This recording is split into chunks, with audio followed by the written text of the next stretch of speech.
First at 4, a new move in the abortion battle here in Michigan, how Republican lawmakers are getting involved and the response from the Attorney General. $3 million investment and new jobs coming to Metro Detroit.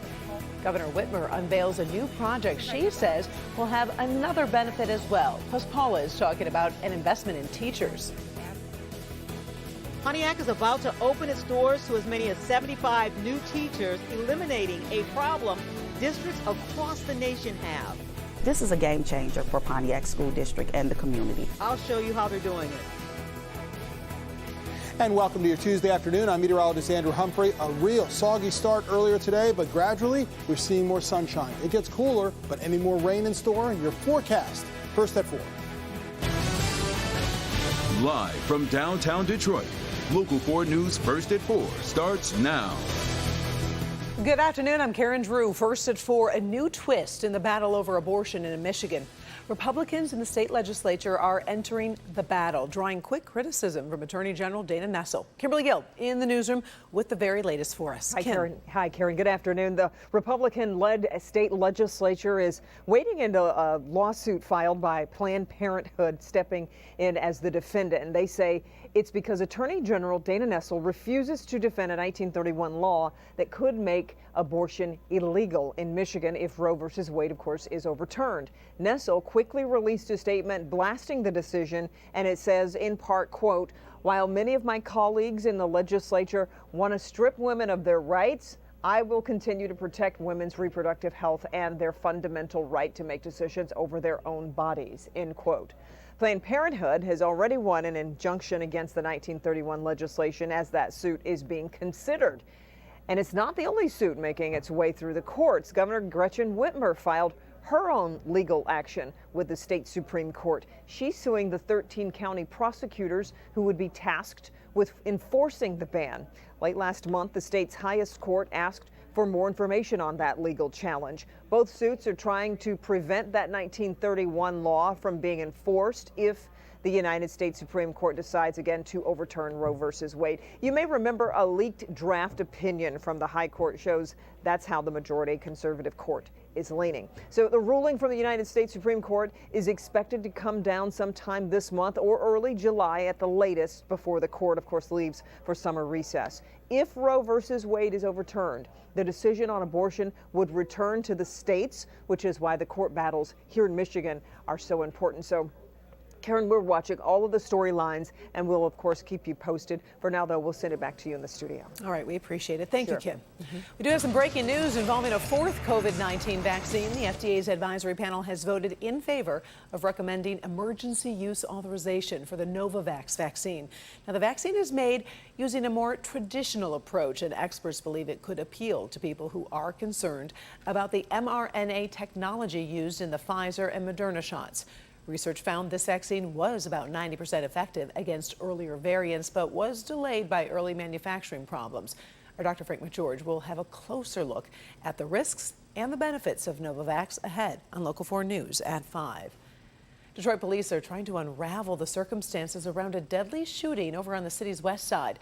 Here's what we know so far. Investigators say a man was found shot to death near a home on Salem, which is in the area of McNichols and Telegraph. Right now, police suspect there may have been a home invasion in the area, and then the intruder was shot. We'll keep you posted as we learn more. More jobs are coming to Metro Detroit in the electric car industry. A company named Flow that makes electric vehicle chargers will build a $3 million plant over in Auburn Hills. It's the company's first plant in the U.S. It will create 110 new jobs. The company wants to have 250,000 electric vehicle chargers on the market over the next 6 years. The governor says this will help connect all of Michigan with reliable charging stations. So I'm confident we can work together to tackle range anxiety, connect every region of Michigan to reliable charging options. The data tells us that drivers are ready for this transition and they want to participate. The first quarter of this year, electric vehicles were a record-breaking 4.6% of new car registrations, nearly twice as many as the year before. And by 2030, our car makers expect half their sales to be electric. Now, the chargers will be used curbside at commercial buildings, businesses, and homes. The plant will open next fall. Local 4 is keeping an eye on how Metro Detroit's infrastructure is holding up after our first significant rainfall in the month of June. Some of you probably had to drive around some localized flooding this morning, but it was nothing like what we saw about a year ago when dozens of cars were left stranded. This time around, MDOT says DTE power was not lost during the storm and their pumps performed well, but challenges do remain. So tonight at 5, Sean Lay is working with MDOT to review how things are going and how you can do your part to help keep roads clear after a rainfall. Well, the rain has moved away for now. We're looking ahead to a cloudy and a pretty cool evening. Andrew Humphrey is standing by to help with your plans for the next few hours. Hi, Andrew. Hey there, Karen. Hope you're doing well. Hope everyone else out there is doing well and recovering from the heavy amounts of rain we had overnight and early this morning. Look at some of these rain totals. Over 2 inches in Ann Arbor, 2.12 inches. Just over 2 inches over on the east side, including Grosse Pointe. City Airport had nearly 2 inches. Morenci, Livonia, Saline, all over 1.5 inches of rain. So that was pretty evenly distributed across a wide area of southeast Michigan. Now the rain is gone. We're seeing temps in the 60s. It's getting sunnier in spots. It's now 70 degrees with a little more sunshine over at Metro Airport, 71 in Howell. There's that sunshine over downtown Detroit with 70 degrees over at Metro, winds out of the west-northwest at around 10 miles per hour. So it remains dry, Karen, as it gets cooler. We'll see temps in the 50s as we get closer to midnight tonight. How much cooler tonight? We'll talk about that. But more rain in the forecast. More on that in minutes. All right. Appreciate it. Thank you, Andrew. It's not often you see an Oscar winner at the White House press briefing, but actor Matthew McConaughey is getting involved in gun reform efforts.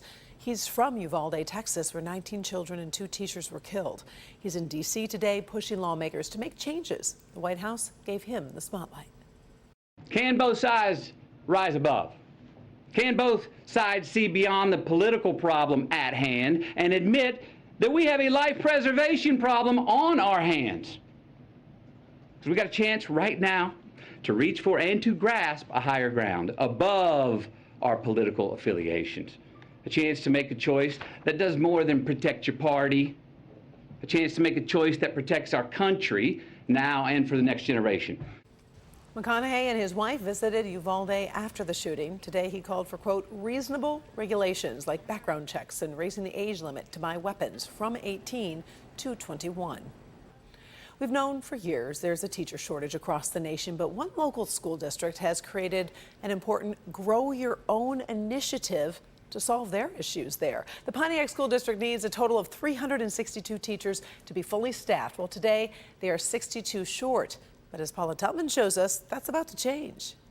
But we are going to do one more lesson, guys, okay? Trillium Smith is a paraeducator who has fallen in love with special education. She's ready to become a full-fledged teacher, but sometimes the finances of life can just slow things down. You got to do your work before we go outside, okay? Because of a brand new partnership with Davenport University, she can now fast track into her certification, and within 2 years will have her teaching certificate and become one of Pontiac's newest teachers. This is a game changer for Pontiac School District and the community. Here's how the program works. Typically, yearly tuition, so that's 2 semesters, for Davenport University is $20,000.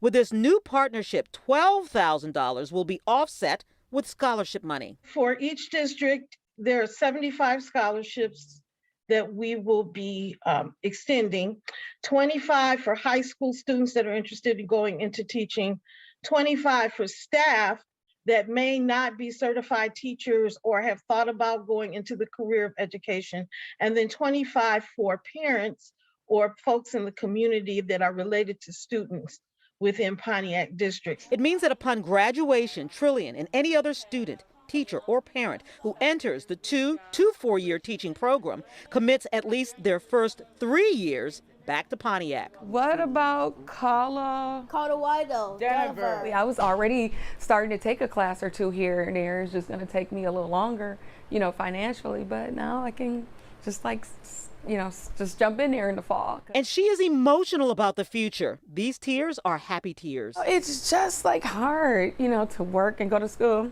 and have family to help out. And it just makes it easier.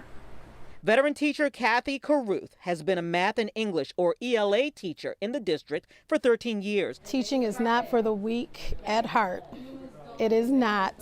Your hours will be long. There will be times when you feel that you are not appreciated. But at the end of the day, when the children come to you and they tell you, thank you, we appreciate you, it is totally well worth it. This is an act of service. Teaching is an act of love. If you love children and you want to inspire, then join me. How can you resist that smile? I mean, honestly. So we're out of school. Let's do a little more math. So again, Trillium and teachers like her, or maybe parents in the community who have education already within 2 years, they'll be able to come right back here and teach. A student graduating this week will actually pay about $4,000 per semester, $4,000, Karen, per semester, and in 4 years come back to this community and teach. It is indeed a game changer. It really is in a creative way, obviously, Paula, to kind of solve that issue and, you know, keep family close in terms of their learning and teaching in the same area. I love the idea. Absolutely. $4,000 per year, per semester. Yeah, clearly that's a huge benefit too. All right. Thank you, Paula. Yeah. Appreciate the great story.